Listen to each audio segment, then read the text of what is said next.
오늘 여러분들과 더불어서 함께 살펴보실 우리 하나님의 말씀의 제목은 진실된 성경이라는 주제의 말씀을 가지고 이 성경이 얼마나 참된 것을 증거하고 있고 참된 사실만을 우리에게 또 알려주고 있는가를 또 성경을 통해서 살펴보는 그러한 시간을 갖도록 합시다.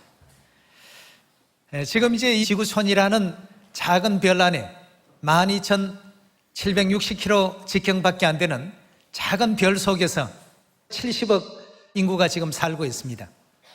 자, 이 사람들이 이 우주를 창조하신 하나님에 대한 그 사실들을 올바르게 다 믿고 살면 너무나도 좋지 않습니까? 우리가 또 하늘의 죄인들로서 이 지구 도피성에 살고 있기 때문에 그런 것을 깨닫고 회개하고 또 잃어버렸던 천국을 다시금 회복하게 된다면 이에 더 큰 기쁨이 없을 것인데 많은 사람들은 그리하지 못하고 있습니다.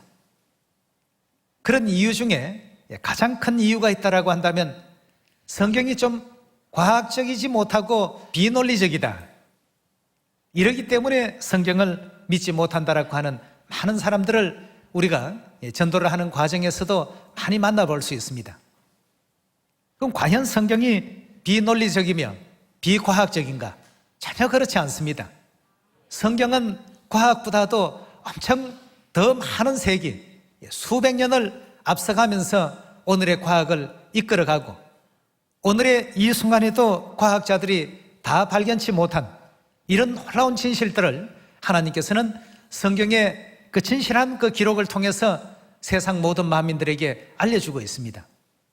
그럼 과학과 성경을 우리가 잠시 비교해 본다면 과학이라는 어떤 그 내용들은 하나의 그 어떤 가설을 먼저 정하고 그 가설에 대해서 몇 가지 어떤 실험 결과를 통해서 확정이 되어지게 된다면 그것이 이제 하나의 정설로서 이건 과학적이다. 이렇게 해서 이제 뭐 학회나 또 논문이나 이런 데 이제 그 발표하게 됩니다.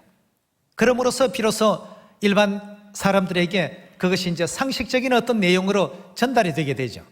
이 과학이라는 어떤 내용은 이런 어떤 그 단계나 과정을 거쳐서 모든 인류 인생들에게 알려지는 이와 같은 내용이라고 본다면 성경은 어떻습니까? 성경은 처음부터 진실만을 얘기하고 있습니다.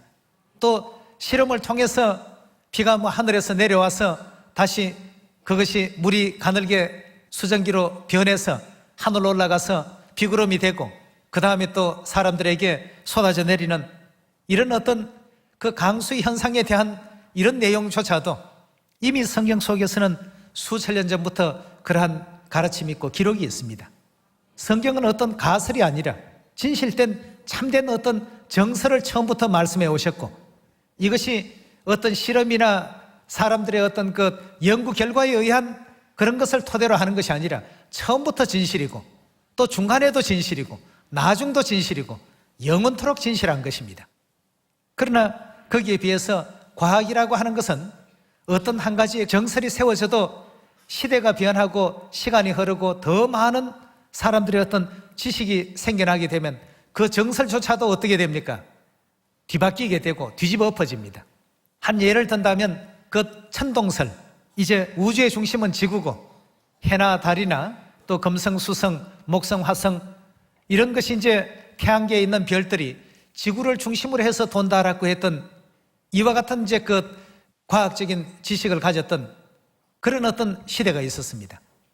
그러나 그 과학적인 어떤 그 식견도 이제 후대에 와서는 어떻습니까? 그건 잘못된 지식이다. 지동설이 옳은 것이다.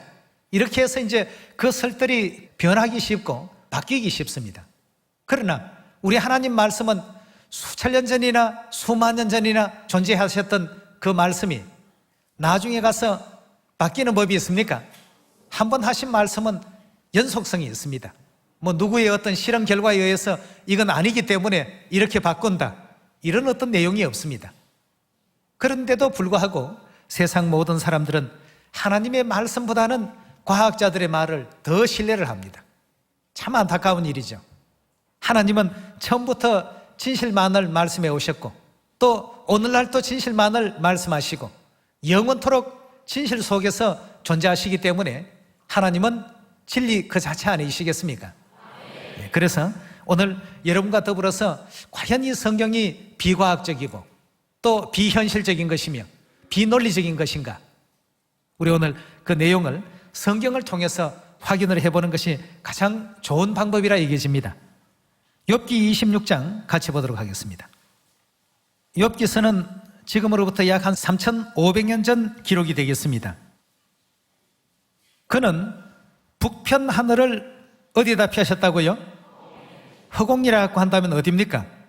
우주 이 공간에, 허공에 펴시며 땅을 어떻게 했다고요? 공간에 달아놓으셨더라고 이렇게 표현하고 있습니다. 이 지구를 허공 중에다가 이와 같이 매달아 놓으셨더라.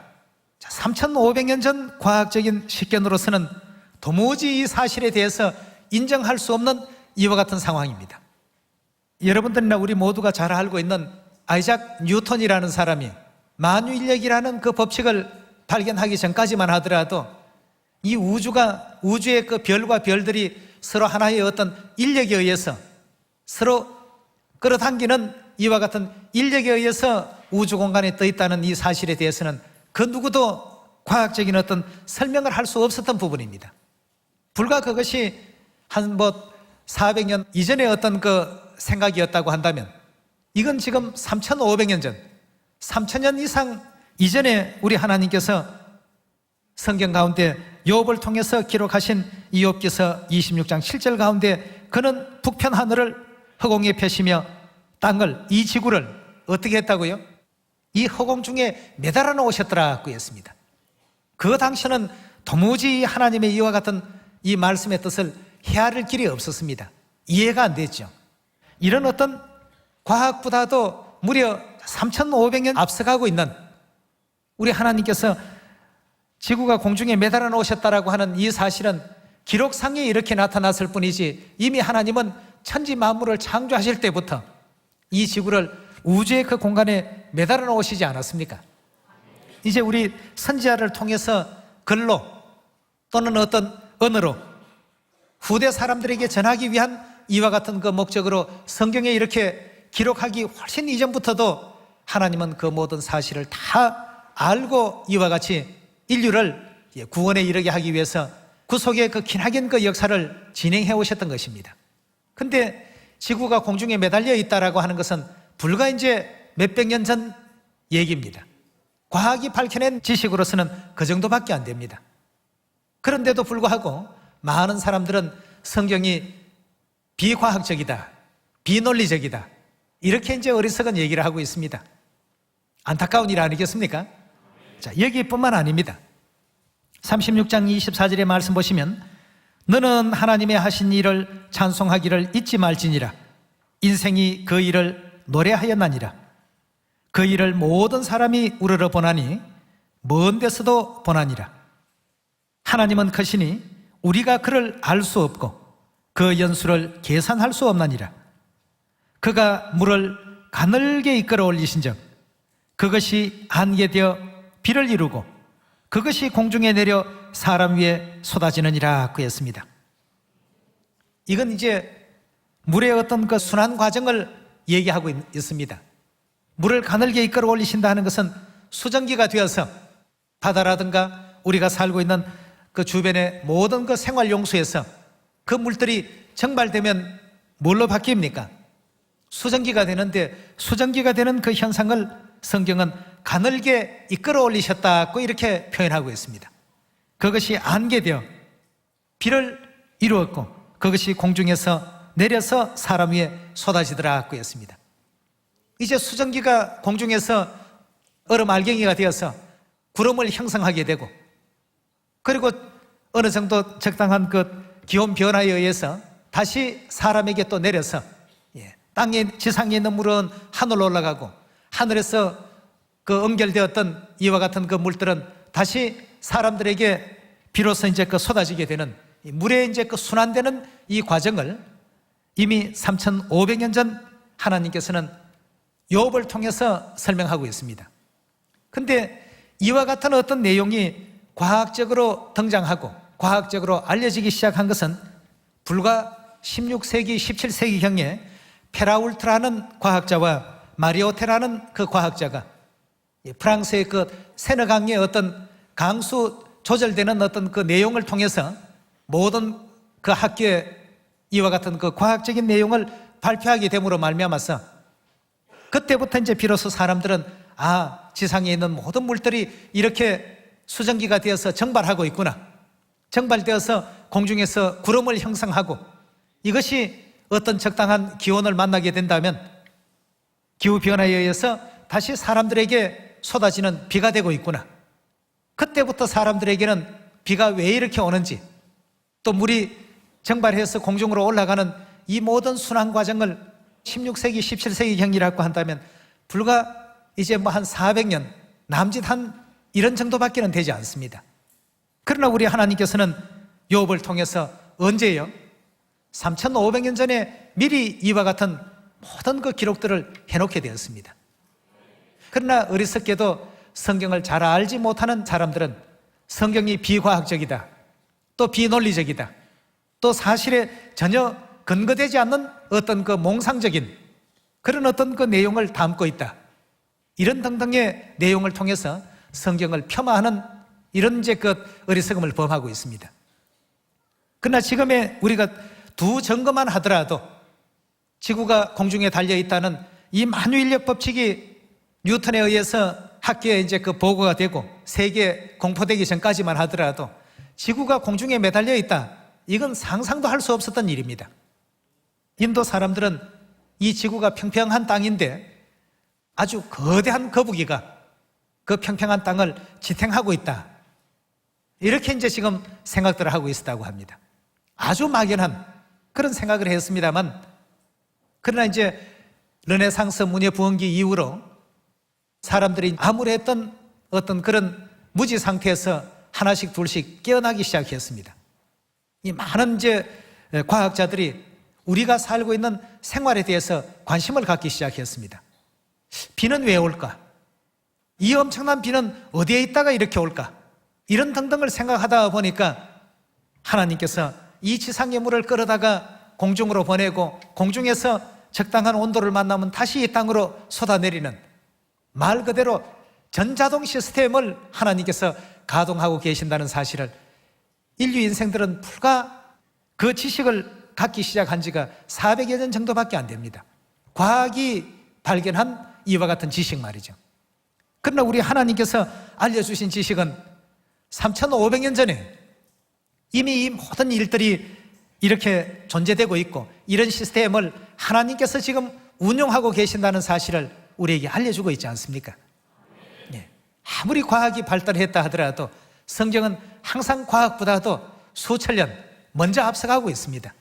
먼저 미리 이 지상에 일어날 많은 일들을 미리 예언하시고 알려주시고, 그 시대 사람들은 하나님의 그 말씀을 진실되게 이해를 못합니다만, 그러나 오랜 시간이 지난 후에는 후대 사람들은 하나님의 말씀 하나하나가 전부 하나도 버릴 말씀이 없고 전부 다 옳은 말씀이었구나, 참된 말씀이었구나, 진실한 말씀이었구나, 반드시 이루어질 말씀이고 존재할 말씀이구나, 이렇게 이제 뒤늦게서야 그렇게 안다는 것입니다. 그럼 과학적인 어떤 내용에서 뿐만 아니라 역사에서도 하나님께서 미리 앞서서 이 모든 앞으로 이루어질 그 세계에 대한 것을 미리 예고해 주시고 알려주신 많은 그 내용들이 성경 가운데 기록되어 있죠. 우리 에스라 1장 1절의 말씀 같이 보도록 하겠습니다. 바사왕 고레스 원년에 여호와께서 예레미야의 입으로 하신 말씀을 응하게 하시려고 바사왕 고레스의 마음을 감동시키심에 저가 온 나라에 공포도 하고 조서도 내려 가로되, 바사왕 고레스는 말하노니 하늘의 신 여호와께서 세상 만국으로 내게 주셨고 나를 명하사 유다 예루살렘에 전을 건축하라 하셨나니 이스라엘의 하나님은 참신이시라 하였습니다. 그럼 바사라는 나라는 우리가 다니엘서 공부해 보신 분들은 잘 아시겠습니다만 페르시아 제국입니다. 페르시아 제국은 태양신 미트라를 숭배했던 이와 같은 국가요, 그 앞서서는 조로아스터교를 숭배했던 이와 같은 그 국가였습니다. 하나님하고는 전혀 관계가 없는 그런 나라의 왕이 하나님 여호와를 찬양하라고 이렇게 이런 어떤 조서를 내리게 되었던 것입니다. 왜 이런 일들이 벌어지게 되었을까? 지금 메데 파사 제국의 고레스 왕의 이와 같은 그 기록은 약 BC 536년경에 이와 같은 기록이 되겠습니다. 지금으로부터 약 2500여 년 전에 바사왕 고레스가 여호와 하나님을 믿는 사람이 아니었는데도 불구하고 왜 이런 조서를 내리게 되었을까? 예루살렘에 전을 건축하라고 이렇게 공포를 하고 3절에 우리 계속 봅시다. 이스라엘의 하나님은 참신이시라. 너희 중에 무릇 그 백성된 자는 다 유다 예루살렘으로 올라가서 거기에 있는 여호와의 전을 건축하라. 너희 하나님이 함께 하시기를 원하노라 하고 했습니다. 하나님의 전을 이와 같이 건축하라 하고는 고레스는 굉장히 많은 어떤 물질적인 것을 후원을 해 주었고, 또 포로로 잡혀있던 이스라엘 백성들을 전부 본국으로 귀환을 시켰습니다. 하나님의 성전을 건축하게 하기 위해서 말이죠. 놀라운 일 아닙니까? 이 당시뿐만 아니라 후대의 역사도 마찬가지가 되겠습니다만, 어떤 한 그 국가가 다른 국가를 정복하게 된다면 그 정복을 당한 국가의 모든 백성들은 정복한 국가의 노예로 전부 부리게 되어 있습니다. 그럼 지배를 위한 이와 같은 내용이 아니라 고레스의 입장은 바벨론 나라를 정복하고 보니까 바벨론에 포로로 잡혀왔던 이스라엘 백성들은 바벨론 나라에서도 종생활을 했지만 정복당한 메데 파사 나라에서도 당연히 종으로서 도리를 다 이렇게 해야 되는데, 이 놀라운 일은 바사왕 고레스는 그리하지 아니하고 모든 이스라엘 백성들을 어떻게 했습니까? 다 해방시켰습니다. 이것이 이제 역사가들에게도 하나의 그 아이러니한 역사로서 지금 남아 있습니다. 다시 말한다면 바사왕 고레스는 한 어떤 그 정복자로서의 역할보다는 이스라엘 민족들을 해방시켜주는 역할을 한 것을 보니까 하나의 어떤 억압받고 있던 이스라엘 백성들을 해방시켜주는 해방자의 어떤 역할을 했더라는 것입니다. 흔히들 보통의 어떤 그 제국을 통치하는 그런 황제들은 정복한 어떤 그 국가의 백성들은 전부 자기네 나라를 위해서 어떤 노역을 시킨다든가 어떤 그 노예로서 전부 삼아버리는데, 여기에 바사왕 고레스는 이스라엘 백성들을 노예로 삼기보다는 전부 나아가서 하나님께 예배하고 하나님 성전을 건축하고 다 그렇게 하라고 해방을 시켰습니다. 그럼 바사왕 고레스가 여호와 하나님을 믿었던 사람 같으면 같은 하나님을 믿는 입장에서 해방을 시켰다고 할 수 있겠습니다만, 바사왕 고레스는 이 메데 파사 제국은 조로아스트교 또 그 미트라교 이런 어떤 그 태양신을 숭배했던 아주 전통적인 국가입니다. 그런 국가에서 하나님 여호와 하나님을 믿는 백성들을 종으로 삼지 않고 해방을 시켜주었다. 놀라운 사건 아니겠습니까? 자, 왜 그렇게 했는지에 대한 그 답은 성경에 있습니다. 이사야 45장 1절의 말씀 같이 보도록 하겠습니다. 나 여호와는 나의 기름받은 고레스의 오른손을 잡고 열국으로 그 앞에 항복하게 하며 열왕의 허리를 풀며 성문을 그 앞에 열어서 닫지 못하게 하리라. 내가 고레스에게 이르기를 내가 내 앞서 가서 험한 곳을 평탄케 하며 논문을 쳐서 부수며 쇠빗장을 꺾고 내게 흑암 중에 보화와 은밀한 곳에 숨은 재물을 주어서 너로 너를 지명하여 부른 자가 나 여호와 이스라엘의 하나님인 줄 알리라. 내가 나의 종 야곱 나의 택한 이스라엘을 위하여 너를 지명하여 불렀나니 너는 나를 알지 못하였을지라도 나는 내게 칭호를 주었노라. 나는 여호와라. 나 외에 다른 이가 없나니 나밖에 다른 신이 없나니라. 너는 나를 알지 못하였을지라도 나는 내 띠를 통일 것이요 해 뜨는 곳에든지 지는 곳에든지 나밖에 다른 이가 없는 줄 무리로 알게 하리라. 나는 여호와라. 다른 이가 없나니라. 나는 빛도 짓고 어두움도 창조하며 나는 평안도 짓고 환난도 창조하나니 나는 여호와라. 이 모든 일을 행하는 자니라 하였노라 하고 했습니다. 자, 이 이사야 45장에 대한 이 내용은 이미 고레스 왕이 해방시기 170년 전에 이사야 선지자의 예언을 통해서 이미 다 고레스가 열왕의 왕이 될 것이며 또 여러 많은 왕들을 굴복시킬 것이며 이름까지도 전부 너는 나를 모르지만 나는 너에게 고레스라는 그 이름도 주었고 칭호도 주었단 말이에요. 자기 부모가 자기한테 그 이름을 준 줄 알았는데 알고 보니 하나님께서 이미 이름까지도 그 칭호까지도 다 이렇게 해놓으셨다는 것을 고레스는 이 이사야 선지자의 예언서를 보고는 너무나도 놀라지 않을 수 없었습니다. 170년 전에 자기가 해야 될 모든 일들에 대한 것을 상세히 기록을 해놨습니다. 여러분 같으면 어떻겠습니까? 고레스 왕이 이제 이사야 선지자의 이 예언서를 보고는 너무나도 놀랐습니다. 170년 전에 자기에 대한 모든 것이 다 이와 같이 기록이 되어 있으니까 너무나도 놀랐죠. 그래서 하나님의 어떤 그 위대성을 이제 그 깨닫고 하늘의 신 여호와는 진실로 참된 신이시다. 신중의 신이시다. 이런 일을 예적부터 구한 그런 신이 이제까지 없었는데 말이죠. 너무 놀랍다는 것입니다. 이래서 그 모든 백성들은 예루살렘으로 돌아가서 하나님의 전을 건축하라. 고레스를 통해서 하나님께서는 이제 장차 그가 나의 성을 건축하게 될 것이다 하는 그 예언이 12절부터 13절까지 나오죠. 우리 한번 그 내용도 자세히 봅시다. 왜 이렇게 이스라엘 백성들을 그 이스라엘로 다 이렇게 보내면서 전을 건축하라고 명했는지 11절부터 다시 한번 더 보도록 합시다. 이스라엘의 거룩한 자 곧 이스라엘을 지으신 여호와께서 가라사대 장래 일을 내게 물으라. 또 내 아들들의 일과 내 손으로 한 일에 대하여 부탁하라. 내가 땅을 만들고 그 위에 사람을 창조하였으며 내가 친수로 하늘을 펴고 그 만상을 명하였노라. 내가 의로 그를 일으킨지라.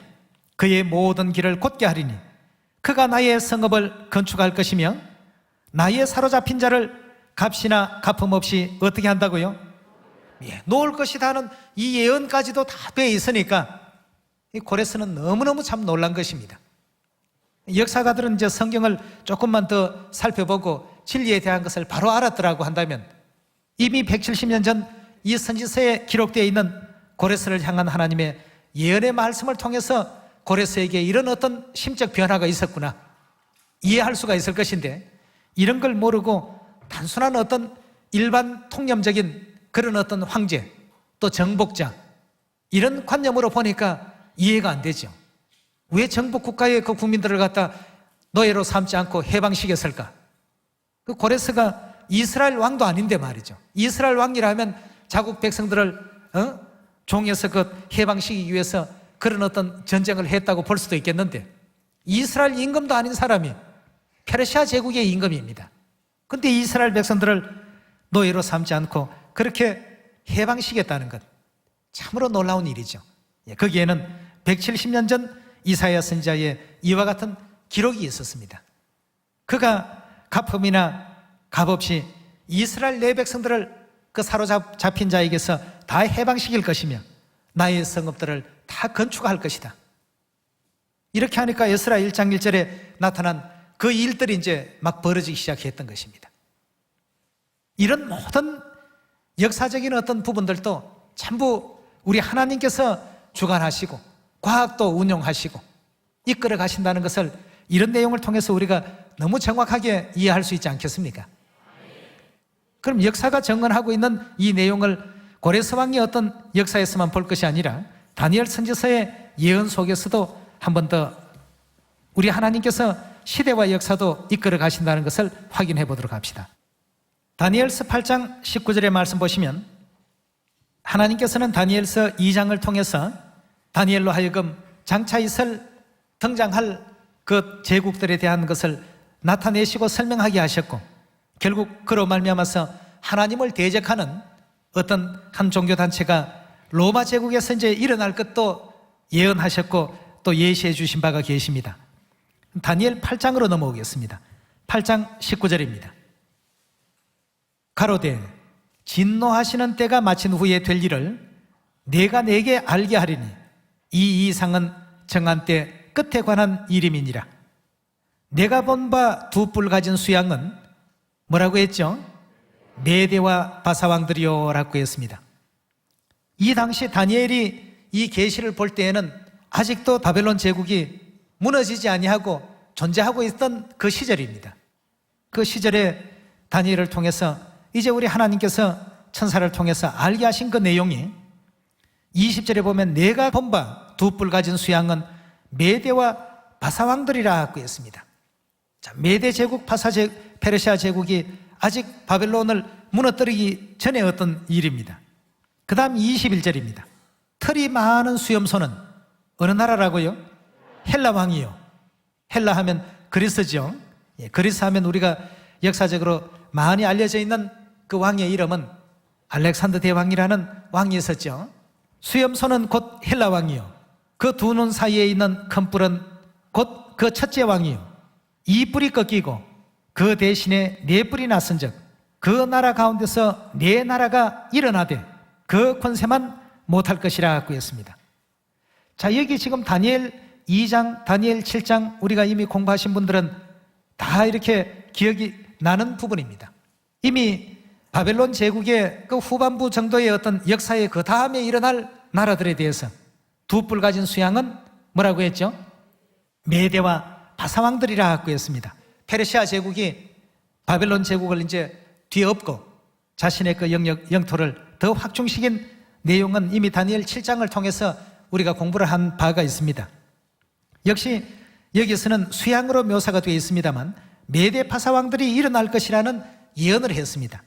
그 다음 21절에 털이 많은 수염소는 곧 헬라 왕이요. 이제 헬라 나라의 그 알렉산더 대왕이 등장할 것을 설명하고 있습니다. 두 눈 사이에 큰 뿔이 있고 아주 현저한 큰 뿔이 있고 그는 곧 첫째 왕이요.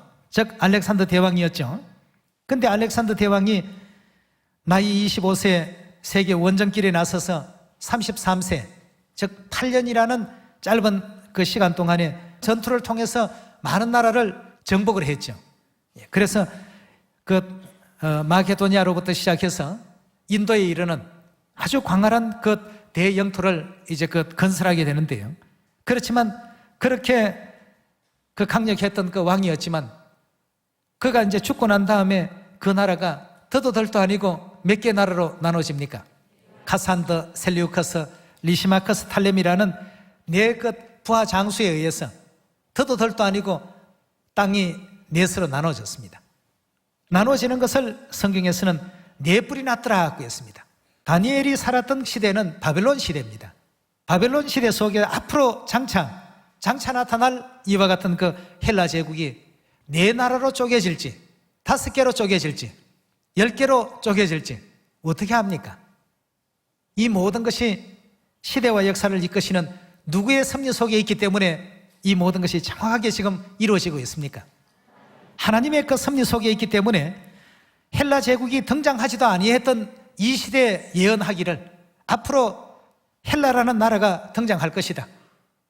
그 헬라라는 나라 이름까지도 이미 다니엘이 살았던 그 바벨론 제국 시대에 전부 언급하고 있지 않습니까? 여러분 어떻습니까? 이게 비과학적입니까? 비역사적입니까? 너무나도 참 세계 그 어떤 그 누구도 예측할 수 없고 예언할 수 없는 아주 정확한 예언을 성경이 지금 정확히 짚어내고 있습니다. 누구의 말씀이기 때문에 그렇습니까? 전부 이 성경은 하나님 말씀이기 때문입니다. 모든 과학보다도 앞서시고 모든 예언 중에 또 예언을 우리 자녀들에게 알게 하시고 시대도 역사도 전부 하나님 손에 의해서 이끌어지시고 운용되어진다는 이 사실을 우리가 지금 이 다니엘서 8장의 그 예언과 또 이사야서 45장, 에스라 1장의 내용을 통해서 충분히 이해해 볼 수가 있겠습니다. 자, 그렇다면 우리가 이제 장차 갈 천국 나라에 대해서 우리 한번 생각해 보지 않을 수 없습니다.